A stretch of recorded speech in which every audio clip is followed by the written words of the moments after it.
हनुमान जी यानी चमत्कार का दूसरा नाम। पौराणिक काल से बजरंगबली का नाम चमत्कारों से जुड़ा है, चाहे फिर सीने में बैठे राम जानकी के दर्शन करवाना हो या फिर लक्ष्मण जी को जीवित करने के लिए संजीवनी बूटी लाना हो। न सिर्फ पौराणिक काल बल्कि कलयुग भी हनुमान जी के चमत्कार से सजा है। हमारे देश में जगह जगह पर हनुमान जी के प्राचीन चमत्कारिक मंदिर है। इन्हीं में से एक है संगम किनारे लेटे हुए हनुमान जी का मंदिर। अपने आप में अनोखे इस मंदिर में हनुमान जी की प्रतिमा खड़ी हुई नहीं बल्कि लेटी हुई अवस्था में विराजमान है। आखिर क्या वजह है कि यहाँ हनुमान जी लेटी हुई अवस्था में हैं? संगम किनारे इस मंदिर के बारे में कहा जाता है कि संगम स्नान के बाद यहाँ दर्शन नहीं किए तो स्नान अधूरा माना जाता है। आइए जानते हैं कि क्या है हनुमान जी की इस प्रतिमा का रहस्य और कैसे हुई इस मंदिर की स्थापना।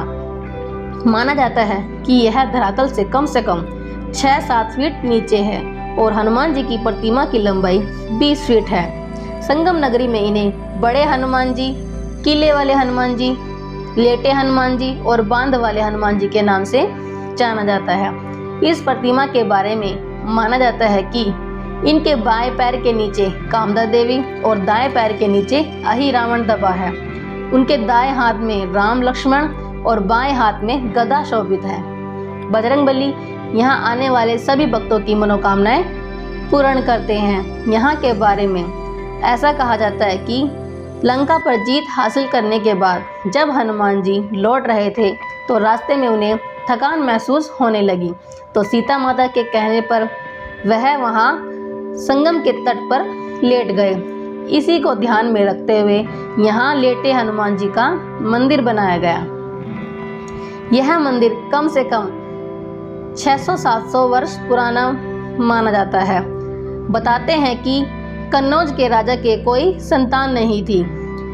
उनके गुरु ने उपाय के रूप में बताया, हनुमान जी की ऐसी प्रतिमा का निर्माण करवाइए जो राम लक्ष्मण को नागपाश से छुड़वाने के लिए पाताल में गए थे।